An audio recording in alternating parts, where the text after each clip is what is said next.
So far, one of the things that I'm most proud of in life is how I've never let my creative spark be extinguished. As I take you through this discussion, I'll be reflecting on how working as part of a team has influenced my creative process and how it has benefited my creative thinking. From the very outset of my studies in advertising, I was drawn to the idea of being a creative. It's who I am at heart. It always has been, and it always will be. Thus, when it came time to decide on what position I would take in my advertising campaigns group, I was naturally drawn to the creative role. However, as the group came together, I found that my expectations for the role were quite different from what would come to be the reality. Though, along with my teammate, I will be responsible for auditing the creative execution of the client's competitors, the majority of the research and decision making that would influence how we proceed in our own execution would be out of our control. Initially, this did not sit well with me, as my preference when it comes to innovation is to be in control from start to finish. And while I've generally understood that there is value in collaboration in the innovation process, especially in a professional setting, I've usually found that my own creative process has been a solitary one. Creative freedom is very important to me, and funnily enough, I find that working alone provides the greatest opportunity for me to express my ideas. But, in saying that, I also understand that there are downsides to working alone, particularly when it comes to my weaknesses, in this case, research. Whilst I understand that it is vital to producing a good end result in both academic and professional environments, I've always found it to be daunting, off-putting, and very taxing on my creative process. According to Belch, there are 3 steps in the creative process of advertising. These are the message strategy, the big idea, and the execution. Belch goes on to state that in order for the message strategy to be understood and executed in the campaign, it must be clearly articulated.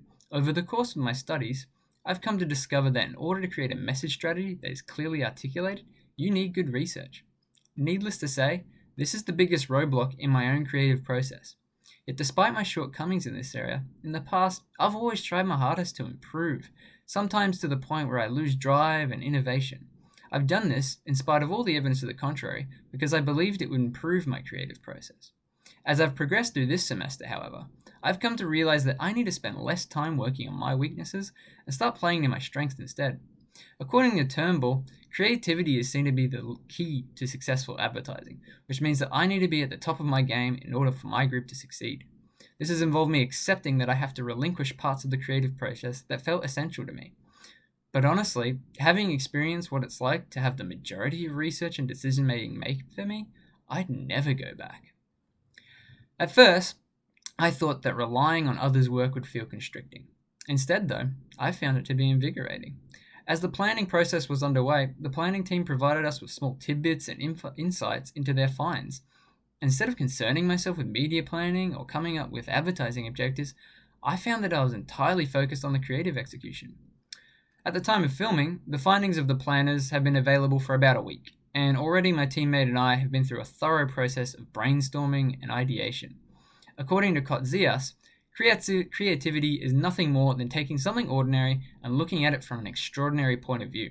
With banking being such an ordinary kind of client, we've kept a similar perspective in our own creative process when considering our creative execution. As a final component of this reflection, I'd like to summarize what I think I've done well so far, as well as make some recommendations for my own self-improvement. The first thing I've done well is communicate with both my teammate as well as my fellow group members. The second is that prior to beginning the creative brainstorming, I took part in the research process, providing background information on the creative approaches of competitors, as well as aiding in the distribution of surveys for primary research. Lastly, I feel that in relinquishing my research obligations, I've gained a good understanding of my creative process. For what I could improve on, first and foremost is communication with my group outside of pre-arranged meetings.